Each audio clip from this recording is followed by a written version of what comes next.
Hey everyone, and welcome back to the Professor's Kitchen. I am actually in my kitchen today and it is a complete and utter disaster in here. Like, I hope you cannot see all of the mess that is going on in the kitchen today, but it is a complete disaster. For those of you who don't know, I am a military spouse and it is that time of the year, almost PCS season, where people start to head out and come in and move around quite a bit. So I have inherited some stuff in the kitchen and I have stuff everywhere. Like, I ran out of places to put all of the things that I've been inheriting from all of my friends who are very generous and also leaving me. So it's a little bittersweet that I have some really cool new stuff to play around with in the kitchen, but I'm also losing my friends. So that's kind of sad.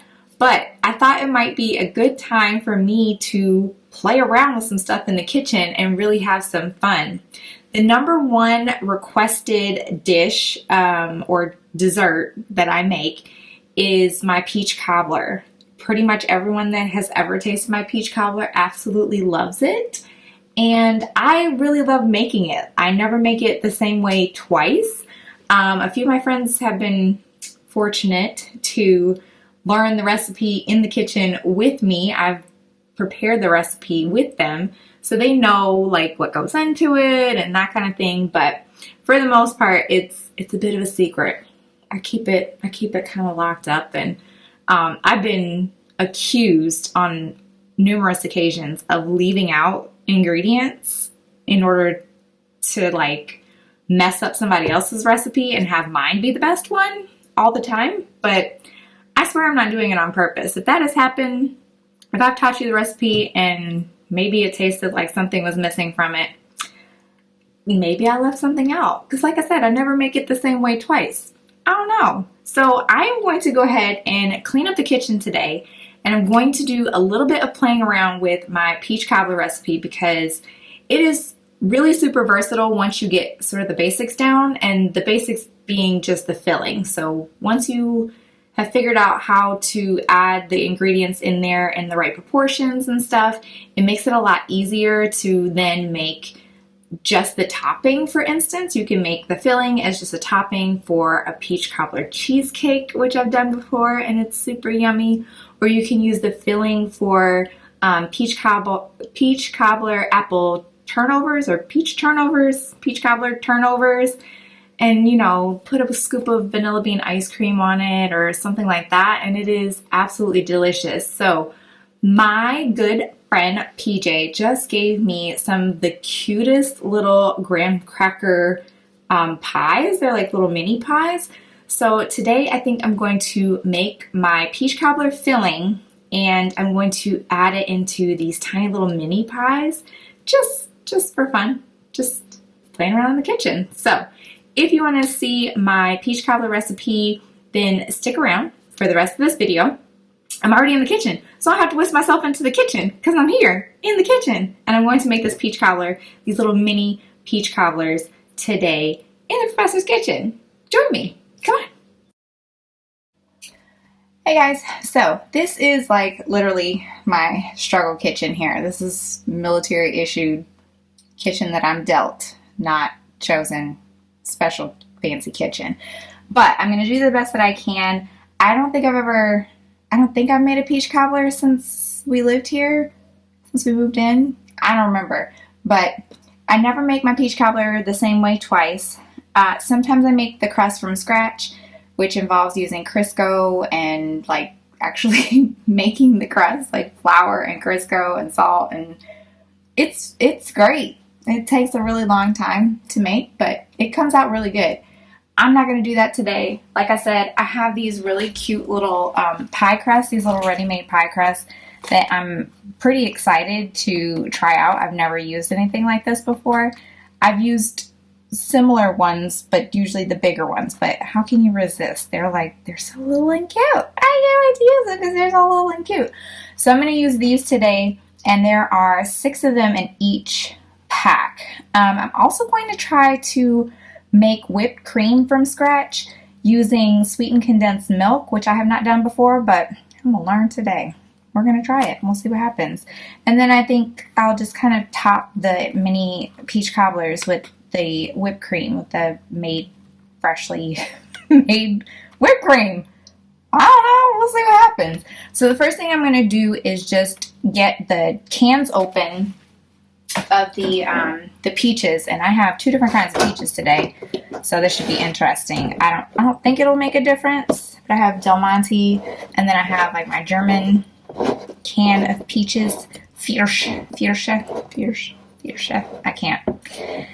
I have not really learned German like I probably should have, but I tried. And of course, I'm using my absolute favorite Pampered Chef can opener here because I love Pampered Chef stuff, and especially this can opener because it opens the can really nicely like this and has a little magnet, so it doesn't usually fall off very easily. But I'm going to strain these peaches and collect the juice because I'm going to start off by using the juice. I'm going to cook with the juice first and leave the peaches to kind of strain. Peaches tend to sweat quite a lot when you bake them in the oven. And just in general, they're just juicy. Like they've been sitting in juice for God knows how long. So unless you're using fresh peaches, you're going to get a lot of juice. And so if you don't want a soggy, runny pie, then you'll want to try and let these kind of rest for a little while and get as much juice off of them as possible. But I'm going to go throw these in the colander over in the sink, drain off the juice, and then I'll be back in a second. Wait. Okay, so I had 2 large cans of peaches, and so this is the juice that came off of those 2 peaches, and they've just been chilling in those cans for a while now. So I'm going to go ahead and just use a little bit of this juice to make sort of a roux, like a sweet roux kind of, to go on top of the peaches after they've been cut up and strained. I think I'm going to have enough peaches. I'm not really good at math, but I have like 6, 12, 18. Like 18 cups. There's 6 in each one of those. I have 3 packs. Anyway, I'm going to heat this with a little bit of butter, and I've gotten really spoiled here. Been using this fancy Kerrygold butter. I think it's fancy. I don't know. I didn't grow up using butter like this. I really didn't. My dad, for some strange reason, really loved cooking with country crock. My mom really hated it. So yeah, we went back and forth. We were like a half butter, half margarine family. But I'm going to put a significant amount of butter in here. Don't ask me for measurements. I have no idea. Watch and learn or don't. It's your choice. But I don't measure stuff. Not with stuff like this. I cannot even tell you how long I've been making this recipe, and I've never measured anything. I don't know how much goes in here. So don't ask friends who ask me questions like that. I don't know. I don't know how much is in here. I put some butter in there, okay? And then I am down to, this is really sad. This is really, really sad. This is the last of my vanilla from Mexico from a trip that I took 2 years ago when my bestie got married in Mexico. Shayla, you see this? Okay. You want me to make some more? You want me to make some more peach cobbler? We need some more Mexican vanilla. Just so you know, this is it. That's the last of it. It's going in. Okay? Okay. My best friend is actually one of the few people who knows this recipe, has made this recipe with me before. And she's the one I'm picking on. And she was like, well, how much? Well, how much? Well, how much? I'm like, I don't know. Like, just eyeball it. Listen to the ancestors. I don't know. I really have no idea how much of anything I put in here. I just go with it. Okay, so while this is kind of warming up, I will say that I don't know that you can really mess up peach cobbler. Obviously, some people's peach cobbler is better than others, but overall, I don't know that I've ever had like a bad tasting peach cobbler.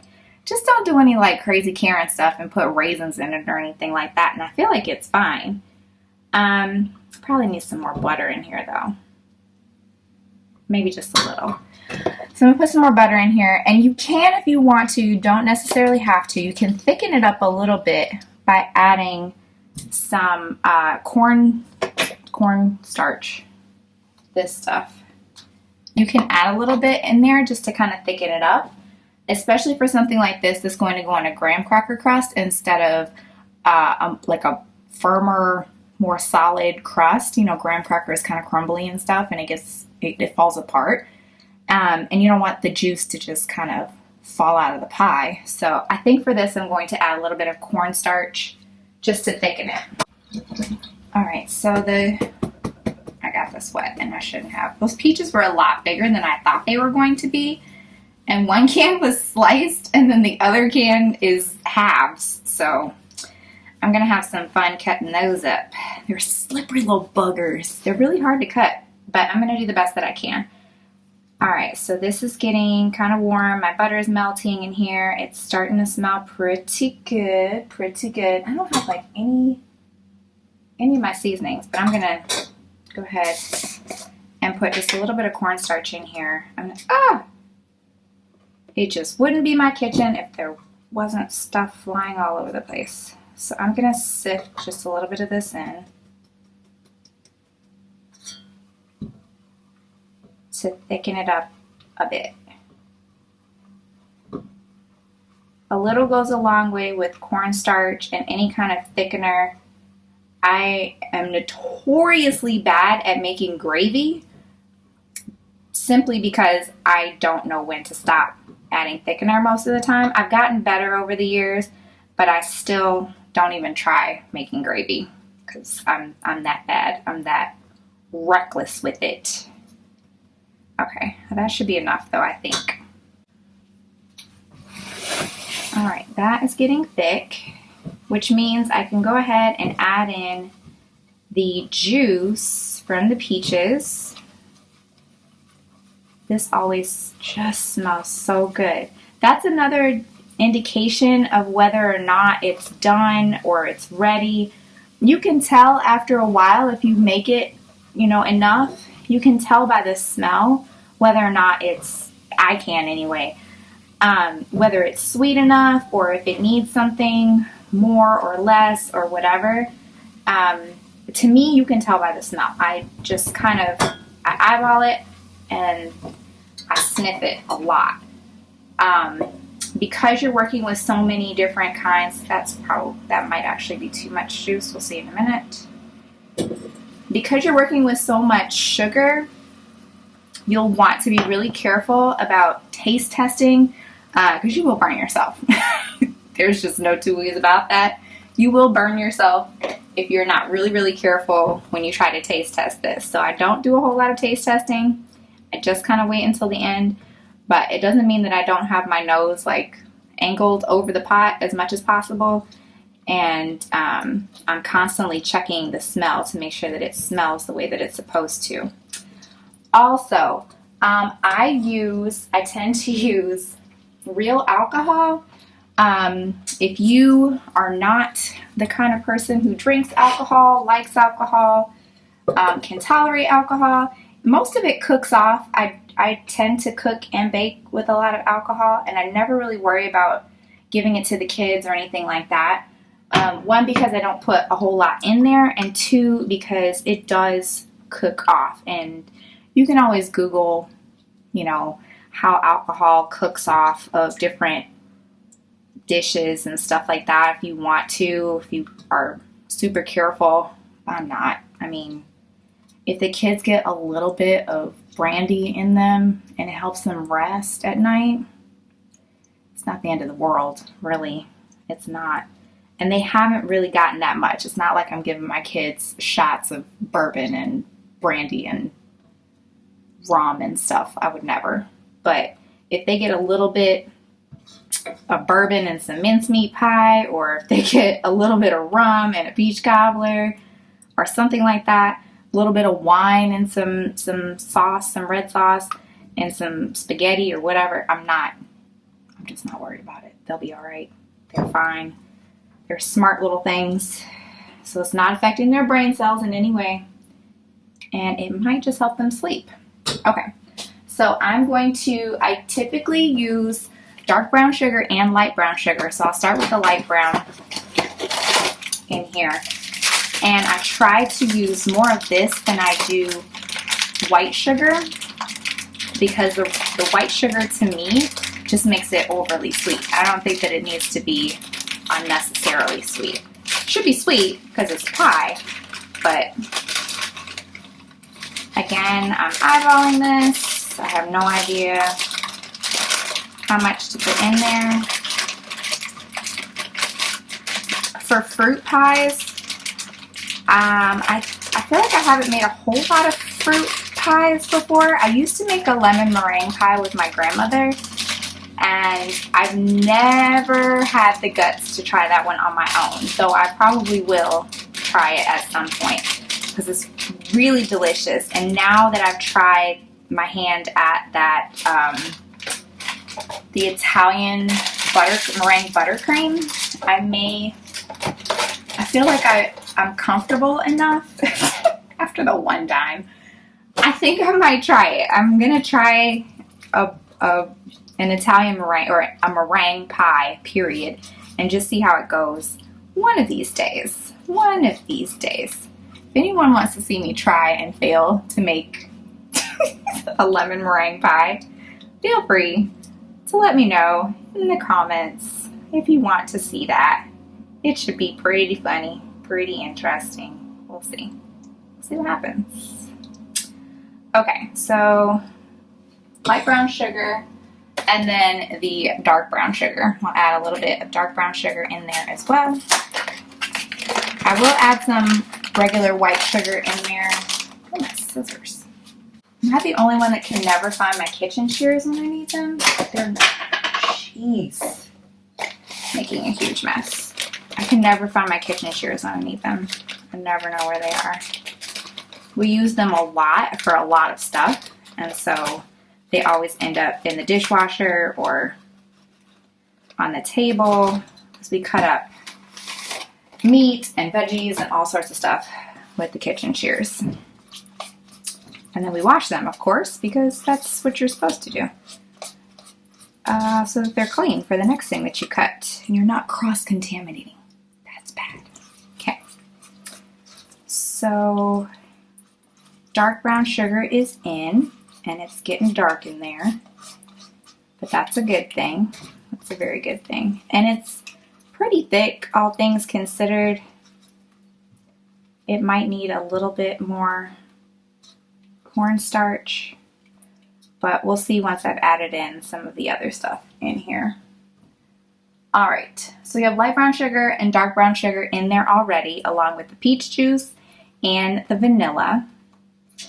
And my last couple of favorite things before I add in my so-called secret ingredient, which isn't that big of a secret. Again, if you've made this with me, or if I've made it for you before, you know what's about to happen.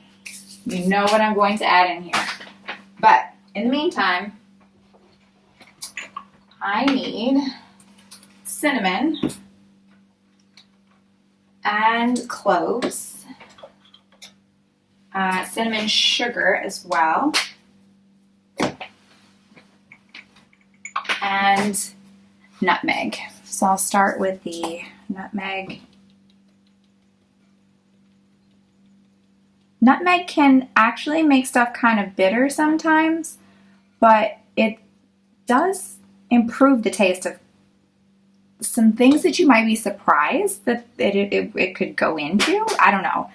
I tend to add nutmeg to my spaghetti sauce as well. I also usually put some sugar in my spaghetti sauce. And when I was normally I would put white sugar in there. For the longest, I just put white sugar into the spaghetti sauce. And then I think it was when we were living in Korea, my son's nanny did some of the cooking for us, and she put brown sugar in there and then didn't tell us what she put in there. And so we were like oohing and ahhing over this delicious spaghetti that she made, and she was like, She wouldn't tell me what was in there, and so I was so annoyed that she thought it was that funny. But now thinking back, like, I get it. You don't always want to share all your secrets with people, and maybe she didn't know. Maybe she just started throwing stuff in there and didn't really know what she put in there, but I eventually figured it out. It was brown sugar. That was what made the difference. And so from then on, I started adding brown sugar and nutmeg to my spaghetti sauce, and it has made a world of difference. It tastes so good. It tastes so much better than just the white sugar. The trick, though, with that is that you want to add a little bit, or I typically add a little bit of sugar in there. I'm adding cloves, ground cloves. You typically can cut the acidity of the tomatoes, especially if you are buying like cheaper tomatoes, inexpensive tomatoes that have a really high acid content and aren't as sweet as more expensive tomatoes or better quality tomatoes. You can cut some of the acidity by adding in the sugar. And but it really does make a huge difference if you use brown sugar versus white sugar. And then the nutmeg gives it a really good flavor too. Okay, so this is actually pretty good and thick, and it smells almost like it's supposed to. The cinnamon sugar, I'll add in just a little bit of it, but typically I add this on at the end because I just kind of sprinkle it on the top, and usually like right before I shove it into the oven.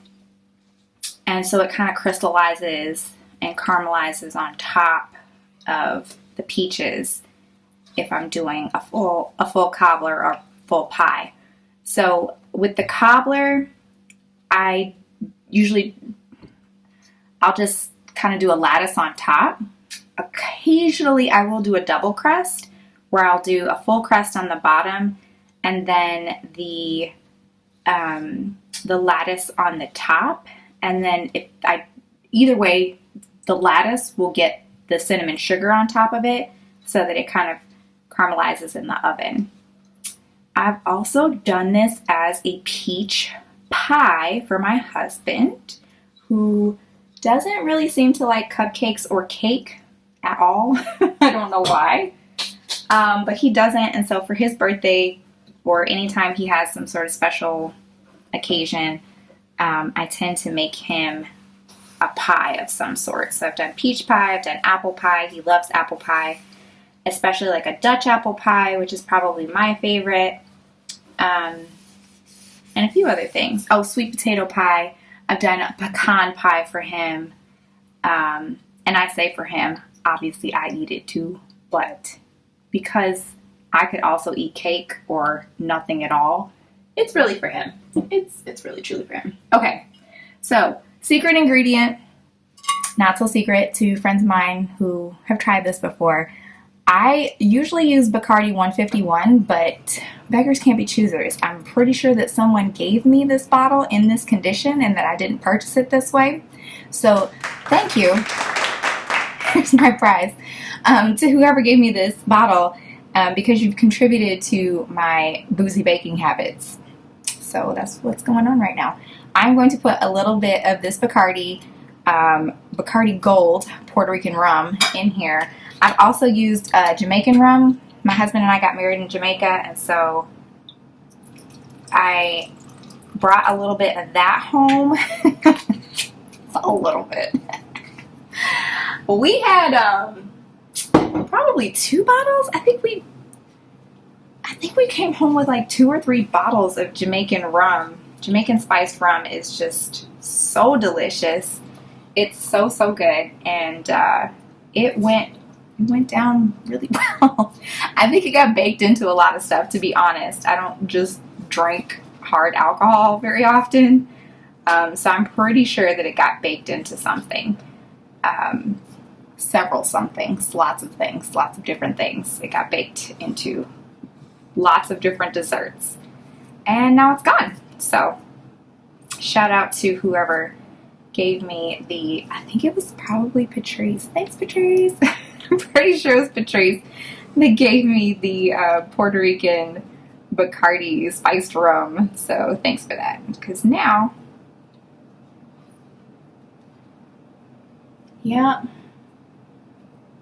it needs some white sugar, and then I think it'll be done. I think it also needs some more cinnamon.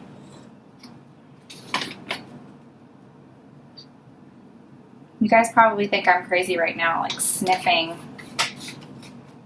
on this, but I really can tell the difference between right and wrong.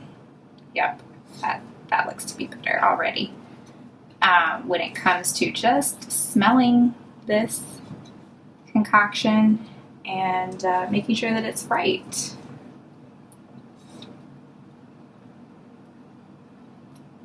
Okay, so before I pour this or mix it in with the peaches, I will let you see what's going on in here.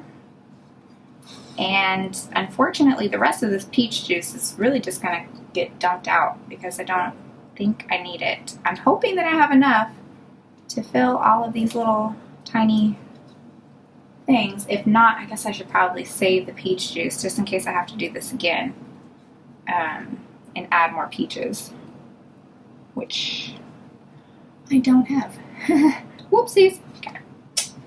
All right. So that's nice and thick. That smells better. Okay. So we'll turn that off. I'll add a little bit of white sugar in there and then call it a day. Ta-da-da-da-da-da.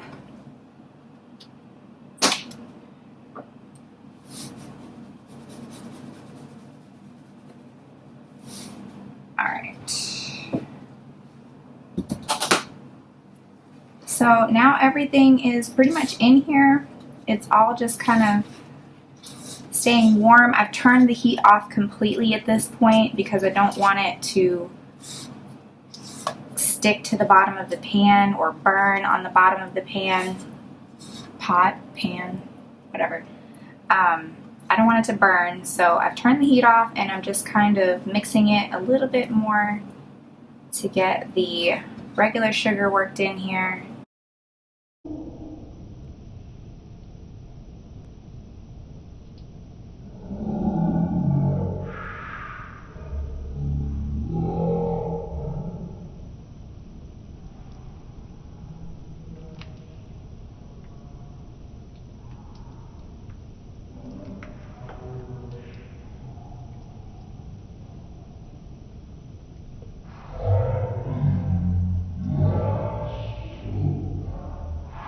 So what I'm going to do is just kind of slice up these peaches. The ones that aren't already sliced, the ones that are halves, I'm going to cut them up into much smaller pieces I'm going to dice them, basically. I'm going to dice all the peaches. So I'm going to go ahead and do that. And then I will cover it with the sauce that I made, I guess. It's kind of like a sauce. I'll cover it with the sauce. And then I think that'll be it. I think I'll go ahead and put that into the cups and then I'll decide the order in a minute. But basically, the last two things that we need to do is to get the peaches into the cups and also to get the cream made, the fresh cream, whipped cream. I can't think of words now. See what happens when you're a mom? Kids walk in the door and you're like, I don't know where I am, what I'm doing, who I am anymore. Okay, I'm going to dice these peaches, and then I'm going to make the whipped cream to go on top using a recipe that I found for whipped sweetened condensed milk, which I have not ever done before, but this channel is about learning, so we're going to learn something today. We're going to learn something new. Yay!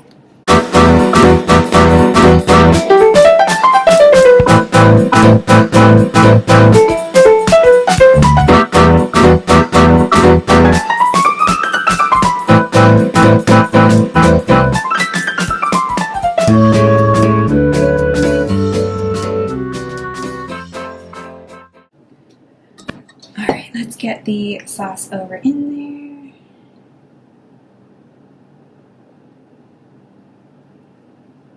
You can see that it's nice and thick and kind of sticky, gooey. Ooh. Isn't that fun? It's fun. I can probably taste it a little bit at this point too. It's probably cooled enough. Oh, that's still warm. Okay. Ah.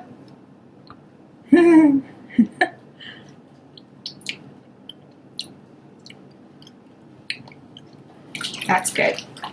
That is pretty good. I approve. The ancestors approve. Everyone approves. It's fine.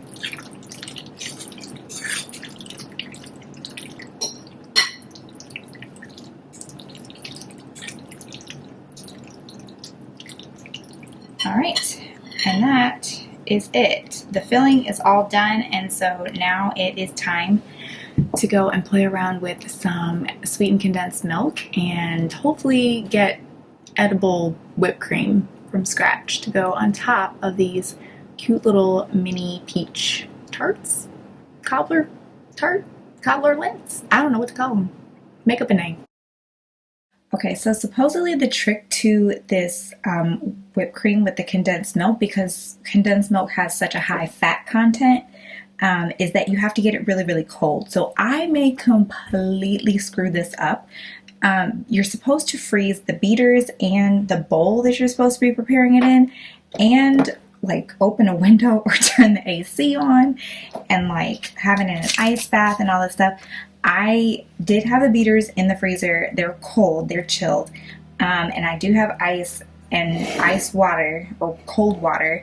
So I'm going to do the ice bath, but I did not put the condensed milk in the freezer. It's room temperature, so that may completely ruin this. I don't know, but I'm going to try it anyway, and we'll see what happens.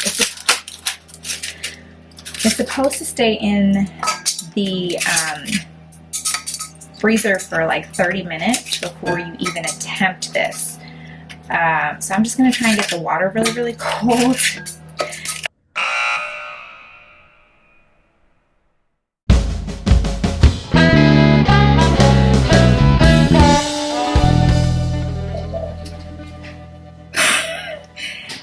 So I don't think any of this worked. Nothing really worked, but we are going to just go ahead and scoop this out. Whipped cream did not set the way that it was supposed to. Oh well. I'm gonna pop these in to these cute little pie crusts, like so. Yum! They're kind of falling over. That's okay. Look how cute though. It's so cute. And I'm gonna put a scoop of this. Nope. The runniest. I'll show you this. This is what happened. This is the mess. That has been freezing for I don't know how long. I'm gonna eat it anyway. Because you know, science and whatnot is dripping and gross. But I'm sure it tastes delicious. Alright. There we go. Tasting it.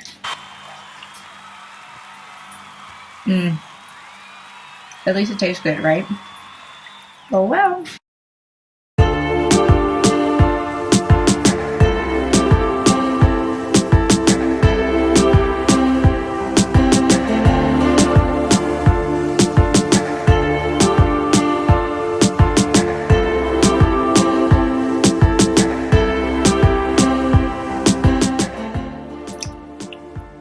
Ciao for now.